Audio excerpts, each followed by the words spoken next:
Welcome to LiveDaf, your online Daf Yomi Shir. Shalom Aleichem and welcome back to today's Daf Yomi, CHULLIN Daf Hey. We begin 11 lines from the top, right in the middle of a discussion. A chiddush that was presented by Rav Anan in the name of Shmuel, that even a fellow who's a mumar, he's a renegade with respect to Avodah Zarah, so he's committed to idol worship. Nevertheless, you can trust his shechita.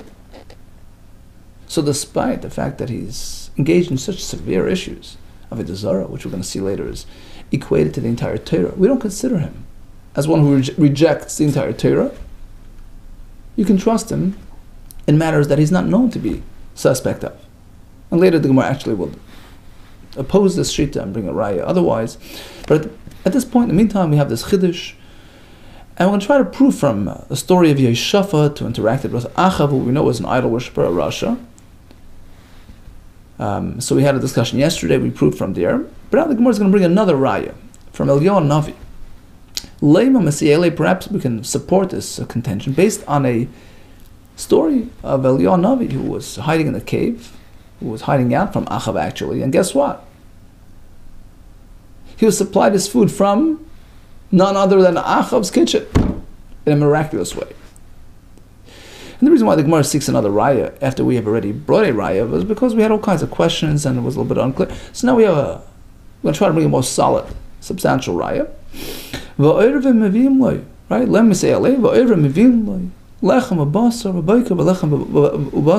So the Ervim, the ravens, would deliver, right? Delivered by drone, straight out of Achav's kitchen. They brought him a shipment of lechem, basar, bread and meat in the morning for breakfast, v'lechem basar be'erev in the same for supper. V'amar vidam arab, where did it come from? Which hashkacha was it under? Which caterer? They came from the tabachim, the kitchen of Achav. Apparently, Eliyahu Navi had no hesitation partaking in Achav's shechita. Well, Apiyal Dibur Shani, perhaps that's different. He was instructed by Hashem to do so, so Hashem gave him a special certification.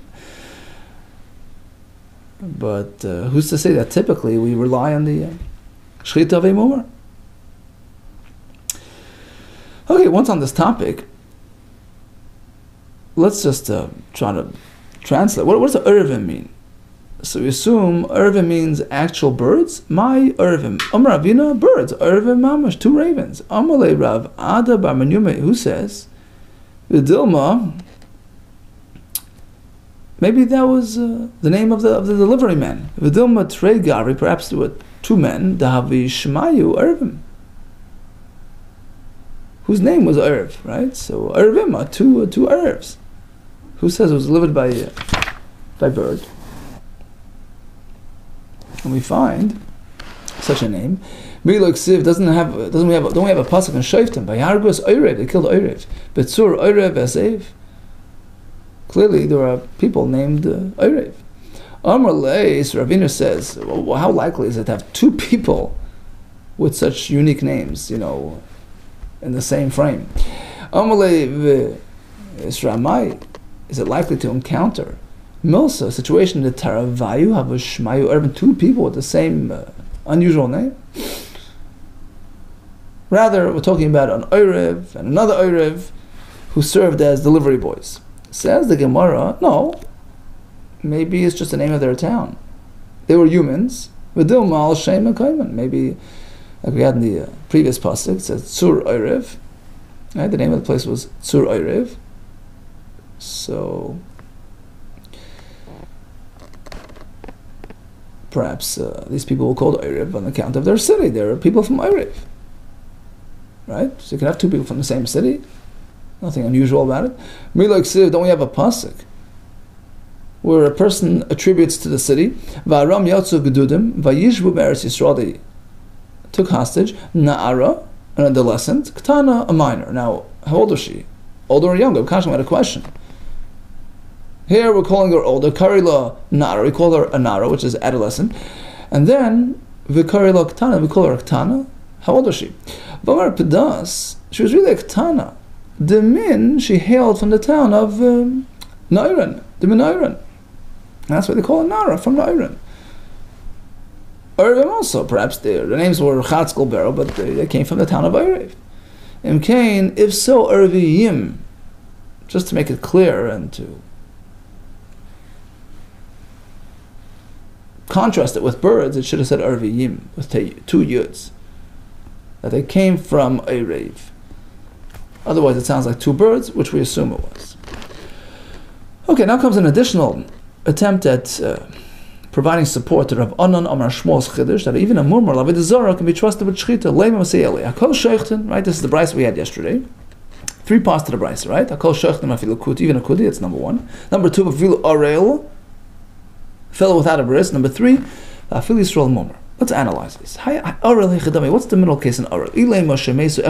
Was it because of hemophilia? It wasn't that he took a stand against me. He just couldn't do it for medical reasons. Then obviously he's a great guy. What's wrong with him? Hi Yisrael Malyu is a perfectly righteous person. Why even discuss this? Yisrael Malyu. She says the Anasu. Right? Elabshita Mumar La Relas. Oh, he doesn't want to do a bris. He's opposed to bris. He's a mumar. He rejects bris. Okay, so you see a mumar can be trusted. Emos Seifa. What about the next part of the Brisa, case 3? I feel Yisrael mumar. Even the Shechita of Yisrael mumar. Aren't we repeating ourselves? Hey Chidami, what type of mumar are we talking about here? I mumar davar echad. Is he a fellow who only rejects a specific aspect of Torah? Well, then it's repetitive. Hainu mumar la relos. It's exactly like the previous case, a fellow who took a stand against Milah. What's the repetition about? Ella mumar la v'tzkechavim. It must be there's something unique. He's off the track regarding Avodah Zarah. And the Chiddush is that he can still be trusted for Shchita. Ukud Ravana, as per Ravana. Lo, who says? Maybe it's something unique, but not Avodah Zarah. Lo ilam, emalach, mumar, lavezkecham, perhaps. A fellow who's really committed to idol worship, lo, he can't be trusted for Shchita. Damar Maz, we learned, that's as bad as you get. Chamur avezkechavim. Avezkecham is so severe, shekala kaifer ba. And in a positive sense, a person who rejects Avodah Zarah, it's as though he's acknowledging and accepting upon himself the entire Torah, and on the flip side as well, acknowledging, submitting to Avodah Zarah is a rejection of everything we hold, dear. You can't trust him for Shechita. Ela mumar leisadavuk the Rava, rather. The third case in the Brisa is talking about something unique, not Avodah Zarah, rather it's talking about a fellow who disregards Hilchas Shechita, like Rava's case of yesterday. A person of Mumar Nevelas, but since he's L'Tayava, it's just out of convenience, out of desire. When given the opportunity, he'll do a proper Shechita, and you can trust him on that. But Avodah Zarah, that's off the charts. Meisvei comes actually a kasha on this idea of Rav Anan, who allows us to trust even a mumar Avodah Zarah, mikem. This is a pasuk by Karbanos. Adam ki yakriv mikem, Karban Lashem, right? Mikem, some of you will offer a carbon. So by an oila, right? Some of you, as opposed to what? As opposed to who? Who are we excluding? V'lo kulchem, not everybody. Loitzis mumar. Who left the fold, cannot, is not worthy of bringing a carbon. Now this restriction only applies to Bnei Yisrael. Only by us are we evaluated based on our conduct. By a guy, doesn't matter. B'chaim, chalakti. I only split amongst you. Only made this distinction, this exception amongst you, Bnei Yisrael, who are held to higher standard. V'lei boom is by the guy, as we know, a guy can offer a gift carbon, and the behavior doesn't really matter. So even if he's involved in Avodah Zarah, which really goes against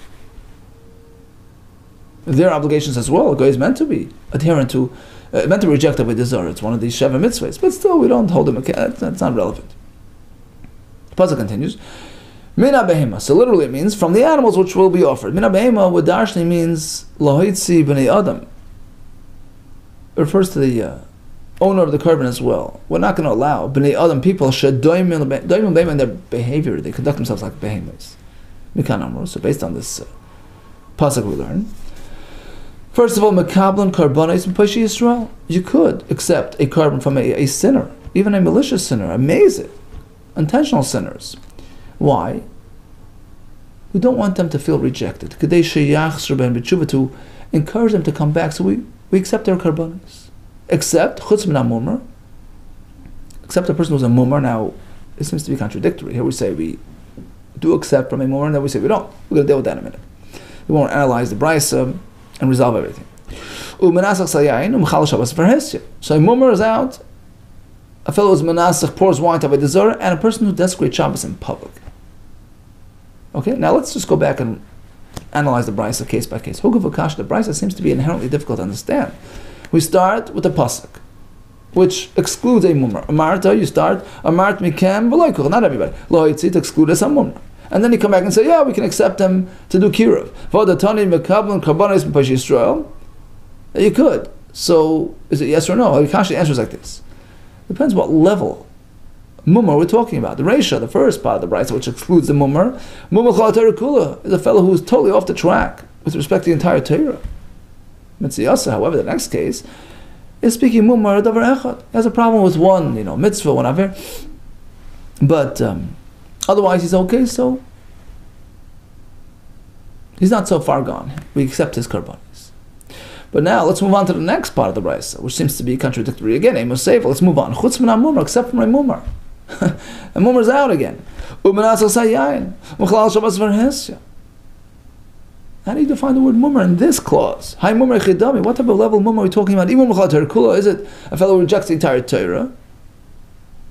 It's been discussed in the first case. We've already addressed him. We excluded him. Why repeat it? Is he just a mummer for one thing? He's in Kasha Mitziyasa. That's the problem with the.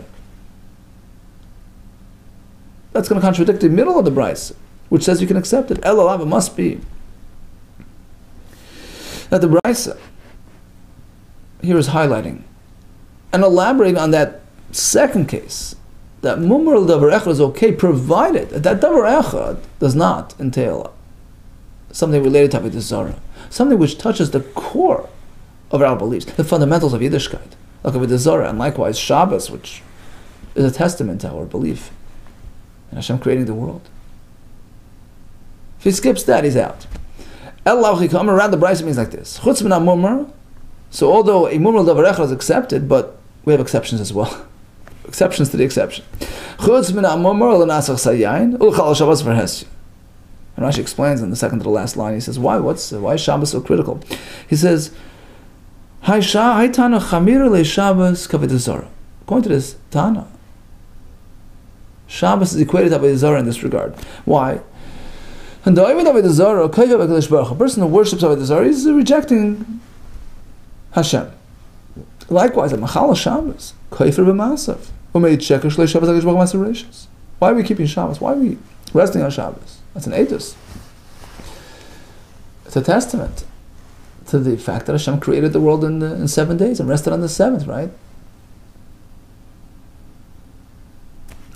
All seven was part of creation, by the way. Different aspects of creation. The seventh is creating Menucha. In any case, if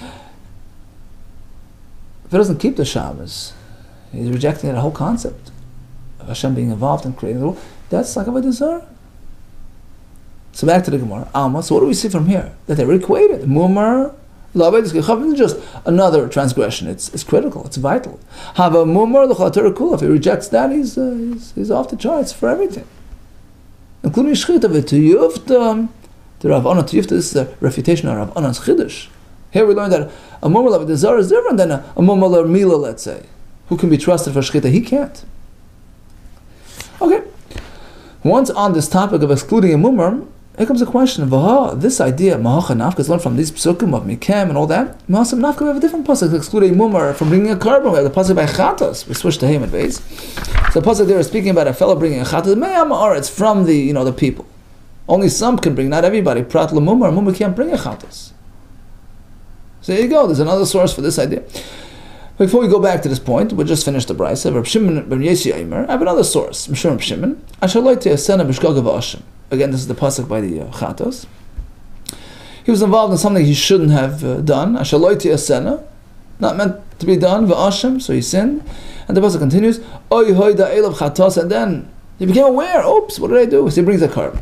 Only a fellow who said oops, but a fellow wasn't really adhering to begin with. He just lucked out this time and he did something inadvertently. He's not qualified, he's not suitable, he's not worthy of bringing a chatas because he's not committed to the cause anyways. Hashav midiyasa, a person who would hold back, control himself, had he known, had he been aware that this is forbidden. So that person, if he slips and he errs by mistake, then maybe korban, he'll bring a korban shigasa to atone for the inadvertent sin. But a person who's a mumar, was disinterested to begin with, and had he known that it's forbidden material, he would have eaten it anyways. So even if he lucked out this time and it was a shagig, he has no right to bring a korban. Eina maybe korban shigasa. So basically, we excluded mumar. Now, before we address our original question, why the repetition, let's just analyze these two opinions. Is there really machlokes? Why is he coming from this pasuk and he's coming from the other pasuk? Any difference? We asked, might be any difference in halacha between whether you learn it from Amma Uretz or you learn it from the Shav Midiyasa? Yeah, there is a slight difference. Let's say he's a mumar to eat. He's accustomed to eating chaylev, forbidden fats, and this time it wasn't chaylev. He by mistake ate blood, which isn't something he typically does. He has a weakness for chaylev, but not for blood. And this time he did it b'shayg. Does he bring a korban for dam? So if it's learned from Me'ama Aretz and mumar is not qualified, he's also a mumar. Once he's labeled a mumar, he's out. But he's still shav midiyasai.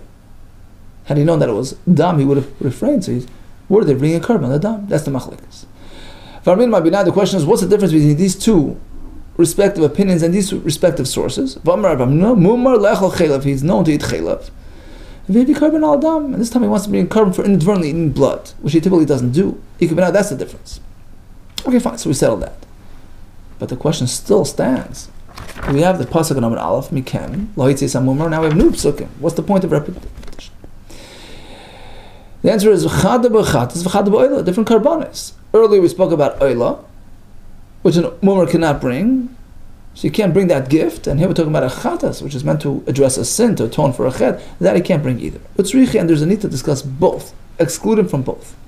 Why? The yashmin and chatas, had we only excluded him from the chatas, I would say, yeah, he has no business tapping into the kapara system that a chatas can afford.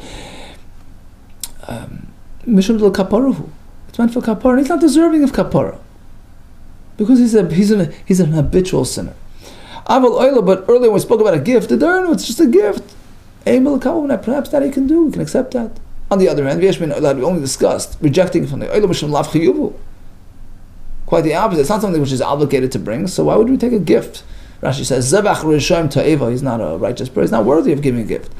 But bringing a chatas which is obligatory when one sins, and even a grave sinner, he has to address all his sins. The famous story of the Vilna Gaon who was visiting this fellow who was a renegade, who was not adherent to our way of life, and he says, listen, when you get upstairs, you're going to be held accountable even for skipping in Netilas Yadayim. You think, well, you're involved in worse things. No, every little thing still counts, right? Chaparayim, wash your hands. Even if you're Machal Shabbos, get what you can get. So anyways, this fellow, he's a mumar, fine, but he's still chayiv to bring a chatas. The chiyuva emil kavan, perhaps we'll accept that from him. Tzricha, that's why we need the second pasuk. No. Rashi says, Shalei chayte niska, we don't want a sinner to, why should he gain on the deal, right? So basically, maybe we should accept it. Tzricha comes to pasuk and says, no, he's not deserving, he's not worthy. So we exclude a mumar with respect to oila and chatas. Now, we're just going to go back a minute to that brisa. Mina behema allows even a fellow who in his daily conduct resembles a behema in terms of his non-adherence to the right way of life, he can still bring a korban. Says the Gemara, so this term behema is a negative term, denoting a person who acts like. We have a pasuk actually where it's a very positive, glowing reference to a person. Adam ubehema, right? We say it every Shabbos and Mincha. Adam ubehema teshia Hashem. Ba'amar vidam rav. It's talking about a very righteous, upstanding fellow. Talking about people shein arum b'das. They're Adam in terms of their heightened intellect. They're chachamim, but they're not haughty about it. They're humble as a behema. They conduct themselves. They present themselves with humility, like a behema, like undeserving of honor. Apparently, the term behema can actually be a positive accolade. Hasam ksivadim behema. Yeah, it's because it says it together. Adam behema. So that's the meaning, that he has an aspect of Adam, right? Despite the fact that he has the highness of a person, he has the humility of a behemoth. Here it's just behemoth, mina behemoth, behemoth is behemoth, which is a negative reference in this case. Really? But if it's together in the same breath, Adam behemoth means something worthy, something positive. We have a pasuk where actually it mentions Adam and behemoth together in the same breath, and actually it's not a positive reference. For Zarati, as Beis Yisrael, Hashem says, I will fill up the community, Beis Yisrael, with all kinds of people. A broad spectrum of of members. The good and the not so good. Zera Adam, which is good, the Zera Behemoth, which is not so good. So apparently the term Behemoth refers to people that are not worthy. Despite it being quoted next to the word Adam. Yeah, says the Gemara, that pasuk clearly separates them, two separate people. Hasam hachal kekrod, the Torah splits them. Zera Adam l'chod, that's separate, Zera Behemoth l'chod. So it cites the seed of Adam as separate and the seed of Behemoth as separate. But here it's Adam u Behemoth Yeshei Hashem. It's one reference to one individual. Okay. Amar Rav Chanan, Amar Rav Yaakov Idi, Amar Rav Yishua ben Levi, Mishum bar Kapar. Here comes a chiddush. Although we had taken the position up until this point that you can trust a kuti. So back to the kuti now, right?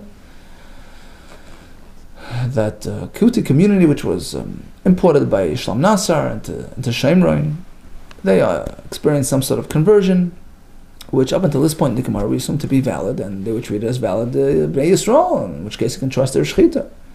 But later on, they invalidated their shechita, they took away their credentials, they considered them to be Oida Avodah Zarah, as we'll see later based on a story. Rav Gamliel, so the great Rav Gamliel, Ubeis Din and his court, Nimnu, they took account, they took a vote, they had a deliberation, and they took account, and they concluded, Al Shchitas Kusi, they discussed, they deliberated regarding the status of the Shchita of a Kusi, and guess what? Vasra, they forbade it, they issued a ban on Shchitas Kusi. Okay, it's like the Shchita of a Goy, so to speak. Amalei Rabbi Zera, so Rabbi Zera asked, Rabbi Yaakov Bar Idi, who's the one who quoted this ban, this halacha. He says, I understand that Rabbi Gamliel issued that ban. Shemalei Shema Rebbe, Ela b'she'en Yisrael min al-gavav. So he referred to Rabbi Yaakov as a Rebbe. Maybe Rebbe only heard to ban. Maybe this is only applicable only b'she'en Yisrael min al-gavav. Only when there's no supervision, there's no Yisrael monitoring it, which was the prerequisite in terms of our Mishnah, right? You can accept the Shechita of Kuti provided we have that supervision. So perhaps the reason why they forbade it is because there was no supervision. But if there would be supervision, it would be okay, as per our Mishnah. Basically, is this a ban? A blanket ban? Or is just emphasizing, highlighting that you need supervision? And if it's under supervision, it's okay, as per our Mishnah? Or is it an opposing view? Amalisi responded a little bit sharp. He says, what do you mean? This Chacham appears to me like an unlearned fellow. Like people who haven't learned anything, Shmait anything. What do you mean? If there's no supervision, I need to discuss that. That's simple as can be, if we knew that already. When they issued a ban, apparently they took it a step further to totally ban under all circumstances the Shechita of a Kuti.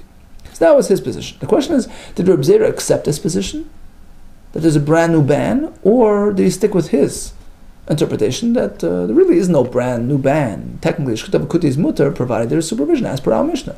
So that's the question. Kibul Menei, did he accept this new phenomenon? Oiloi, Kibul Menei, perhaps Reb Zera did not accept it. And according to him, technically, the Shechita of a Kuti is okay, provided there is proper supervision. Amar Tashma is a riot. From the following story. Amar Rabbi Avasi, Ani Re'is Rabbi Yechanan, Shacham Shchitas Kuti. I personally observed Rabbi Yechon, the great Rabbi Yechon, eating the Shechita of a Kuti. But Rabbi Yassi also ate Shchitas Kuti. That was the story. Now Rabbi Zera, who's the person that we're talking about here, was wondering, why did Rabbi Asi eat this material? Lo Yishmielu. Is it perhaps that they never heard about Rav Gamliel's ban on the Shechita B'Kuti? Otherwise, they certainly would have followed that practice. Diava Shmielu, had they heard of it, Hava Mukabli, they would have accepted it. They would have not partaken in the Shechita B'Kuti, Hava Mukabli. Idimo, perhaps, Shmielu. Certainly they heard about it, but they disagreed. They didn't accept it. Which way is it? Hadar Pasha, then he came back and he says, you know what? Nafshay, so he clarified it for himself. Of course, it must be that they heard it.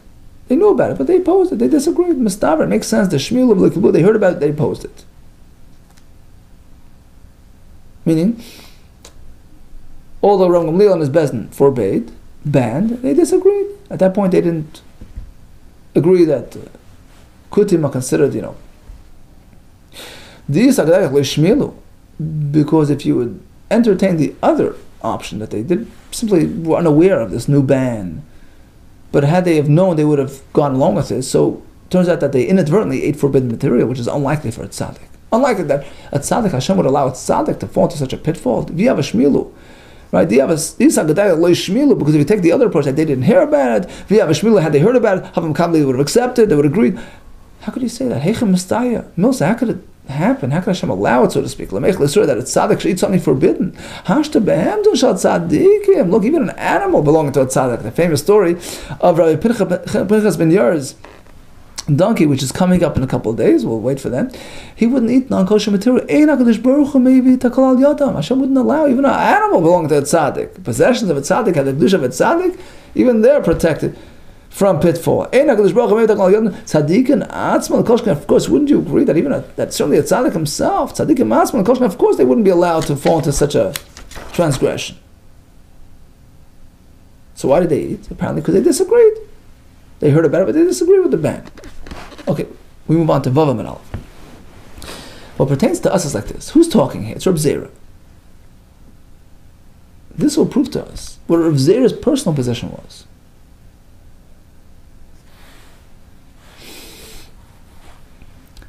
That in fact he personally did understand, did perceive that the ban issued by that Bezna of Rav Gamliel was wall-to-wall, blanket ban, without any exceptions.